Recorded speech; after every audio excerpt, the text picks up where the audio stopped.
The FDA just approved ketamine for pain, but they have their eyes on something else. Welcome to the Carlat Psychiatry Podcast, keeping psychiatry honest since 2003. I'm Chris Aiken, the editor-in-chief of the Carlat Psychiatry Report. And I'm Kellie Newsome, a psychiatric NP and a dedicated reader of every issue.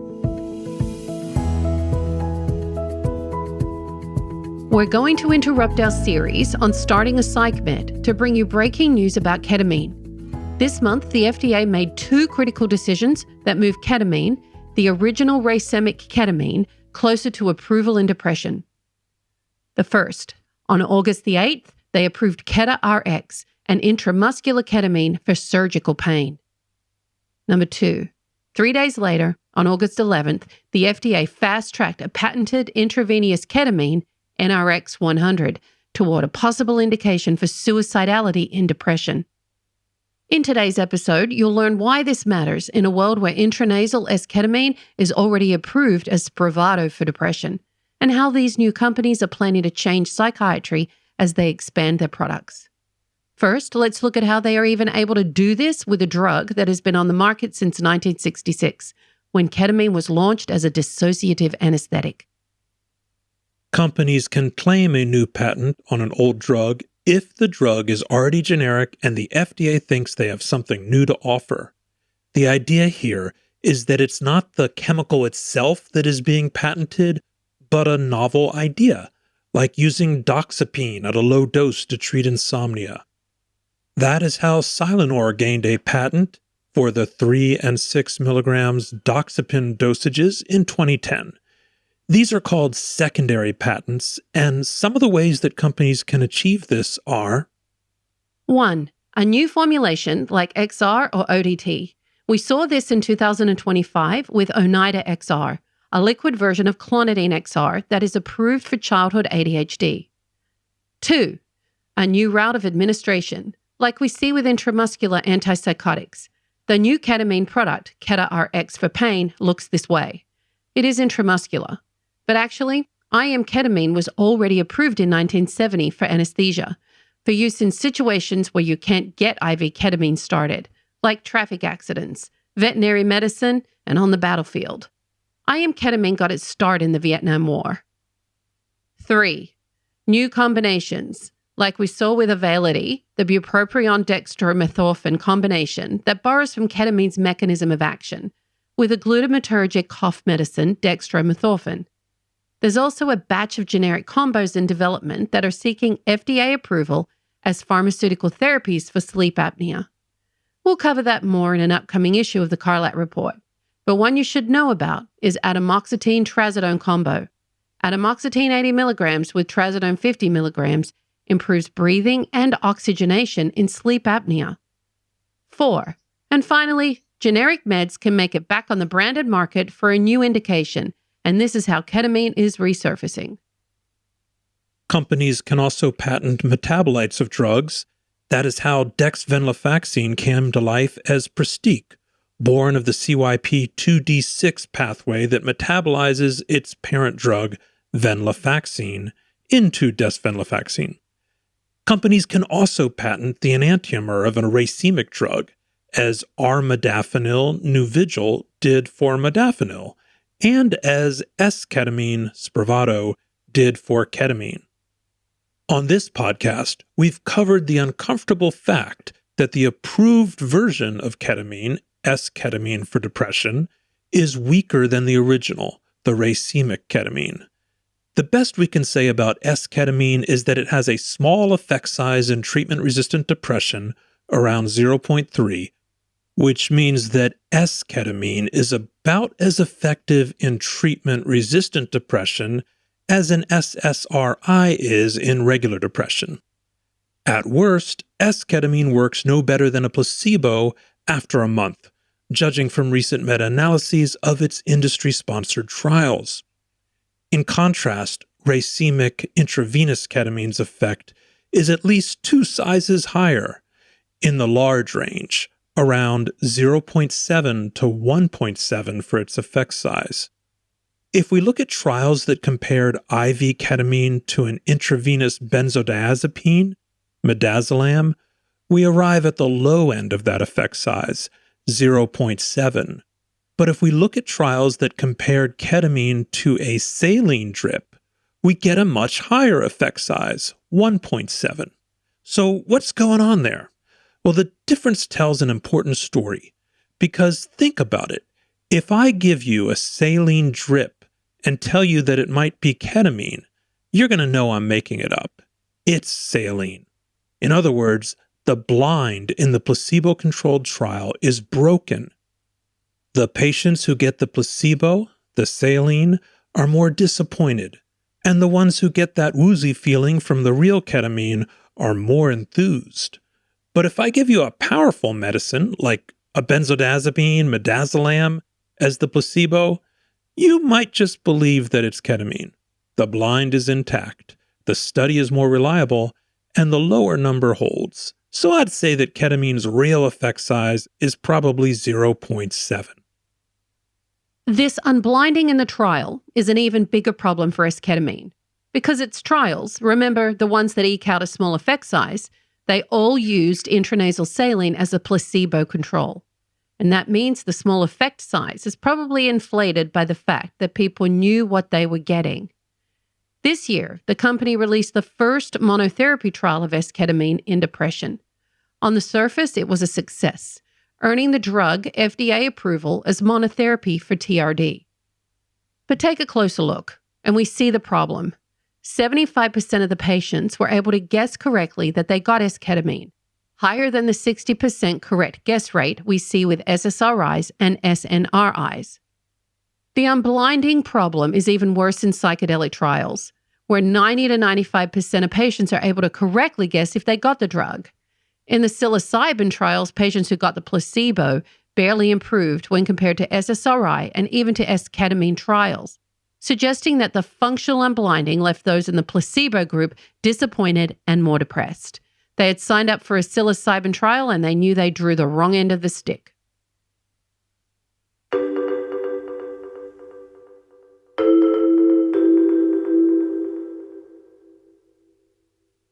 Let's pause for a preview of the CMA quiz for this episode.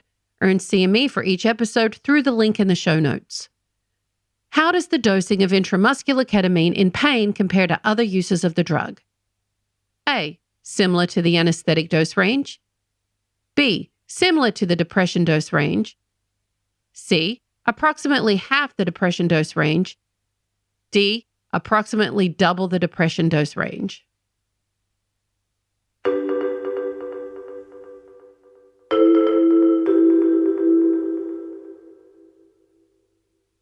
The bottom line, ketamine is more effective than esketamine, and that leaves us in a quandary. Ketamine is a risky drug, so if we're going to take that risk, it better have a big payoff to justify the leap. Esketamine doesn't have that payoff, while ketamine arguably does. Yet, without FDA approval, we can't get insurance to pay for ketamine, and we may not be able to get ketamine at all. As IV ketamine clinics have grown in popularity, they are outstripping the supply of the drug. There has been a shortage of ketamine since 2023, leading the manufacturer of generic IV ketamine to start restricting access to proper on-label anesthetic use only. In a recent survey, 82% of ketamine providers said that they had difficulty obtaining the drug, and at least one suicide has been linked to the withdrawal that comes when a person seeking ketamine for depression experiences a shortage. The shortage has created a market for compounded ketamine, and while the FDA has warned about these products, it hasn't done much to crack down on them, because there isn't enough real ketamine to fill the gap. PharmaTher, the company that secured FDA approval for Ketarx as a pain med, has folded that into their business plan. In a slide aimed at investors, the company outlines a 5-stage plan that will bring more branded ketamine to market. First, gain FDA approval in pain. Check. Next, produce enough ketamine to address the shortage. In step 3, the FDA bans compounded ketamine. Step 4, PharmaTher will fill the void and growing demand with Ketarx. Finally, PharmaTher will expand the market with new delivery options and indications. The company plans to achieve all that by 2027. And if they do, it's going to change the way we practice, because their plan is for at-home treatment with ketamine, either through this intramuscular form or through a transdermal patch they are developing that uses microneedles to get this difficult-to-absorb drug into the bloodstream. PharmaTher is seeking approval for Ketarx in depression, ALS, amyotrophic lateral sclerosis, various pain syndromes, and dyskinesias during Parkinson's disease. Add to that the indications that other companies are seeking for ketamine. Celios Pharmaceuticals is developing a racemic intranasal ketamine for PTSD. Two companies have created modified versions of ketamine to improve on its oral absorption. Currently, ketamine is not used orally because only 10 to 25% is absorbed. They are MIRA Pharmaceuticals and Gilgamesh Pharmaceuticals, and phase 2 trials underway in depression and PTSD. And then there's NRX Pharmaceuticals, whose patented IV ketamine, NRX 100, just got fast-tracked for consideration in depression. That means we expect a final decision from the FDA on whether to approve the drug as early as the end of 2025. NRX 100 secured its ketamine patent in two ways. First, they created a new type of IV ketamine by removing the preservative benzothionium chloride, a toxic compound that causes allergic reactions and that the FDA actually does not even allow for oral or injectable use. But despite those restrictions, the only IV ketamine that is currently available has this preservative in it. The second way they distinguish themselves is by pursuing an indication for suicidality in depression, both major depression and bipolar depression. Now wait, savvy listeners might be thinking, what's unique about that? Doesn't esketamine already have that indication? We'll forgive you that assumption. I made that mistake myself until I read the fine print of the FDA indication for esketamine.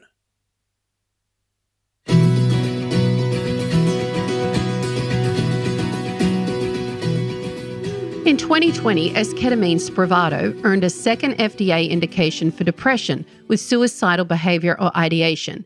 But strangely, the package labeling states that it did not reduce either of those.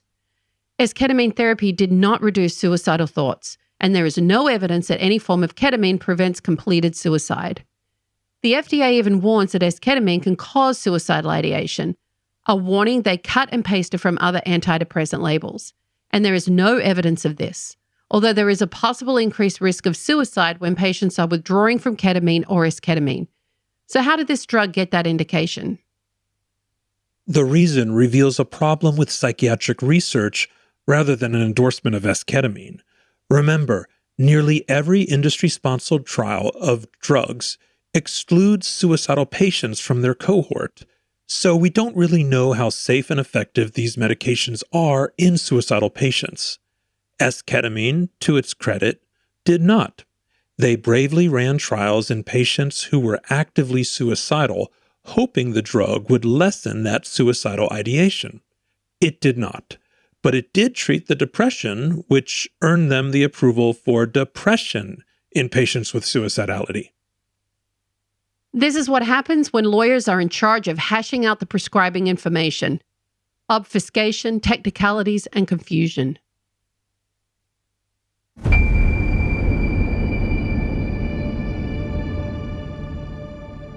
Yeah, curious. Everything we highlighted about suicidality on esketamine that's in the package insert is not true. While the one concern I have about ketamine with suicidality, that suicide rates can go up in the withdrawal period from the drug, is not even in the package insert. We expect Ketarx to be on the pharmacy shelves soon, and although it is only indicated for surgical pain, I won't be surprised to see off-label use. Pain specialists have been using ketamine as an analgesic for years, and with high rates of depression and chronic pain, this approval is going to have a major impact on psychiatry already. But will the approved dose of Ketarx treat depression? Not likely. Here are some comparisons.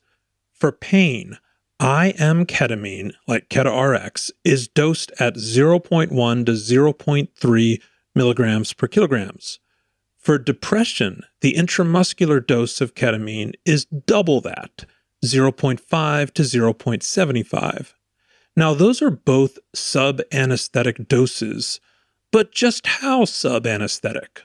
Well, to achieve anesthesia, we would dose ketamine about 10 times higher than the dose we use for depression. We've talked today about the expansion of ketamine. And while that's a good thing for severe depression, I'm a little wary. I mean, the expansion of opioids in the 1990s was a good thing for acute pain, right? Yeah, it was a righteous cause. I still remember ED physicians walking around Duke Hospital with no pain buttons on back then. Anyway, we saw what happens when for-profit companies got involved with that. Where do you think this is going? Human behavior doesn't change all that much, and the systems and technologies we create just seem to amplify it. As I researched this podcast, I came across stories of sniffing parties. This was an aristocratic pastime that started in 1799. Back then, people would throw parties where they would inhale another dissociative anesthetic, nitrous oxide, out of silken bags. They felt weightless, transcendent. They danced, they laughed, and reveled in the mystic. When psychologist William James tried the gas in 1882, he had an experience of oneness that seemed to explain the entire universe. But when he looked back on his writings that he did while under this spell, the most coherent sentence he could make out was, quote, "There are no differences but differences of degree between different degrees of difference and no difference." People are still sniffing nitrous oxide today. That's why they buy up canisters of whipped cream. Yeah, and like ketamine, it is being explored, this nitrous oxide, as a treatment for depression. And like ketamine, it seems to work. A phase 2 trial of nitrous oxide just came out for depression last spring. But here's another connection between the two that I was getting to. Those laughing gas parties that took place in the aristocracy. Usually it was a scientist or a medical professor who got the gas in the first place and hosted the party. And I'm hearing about the same thing today. People at elite parties from Silicon Valley to Washington, D.C. are hosting ketamine parties, hoping to enhance their powers of creativity and spirituality, or just have a good time. Shakespeare said it long ago in his surrealistic fantasy, The Tempest. What's past is prologue. Are you a fan of the Carlat medication fact book? Maybe you have the hospital version or the child fact book too. Well, we have a new addition to add to your collection. The Carlat Geriatric Psychiatry Fact Book by Rehan Aziz. Like all the books in this series, you get instant access to the electronic version when you buy the paper one.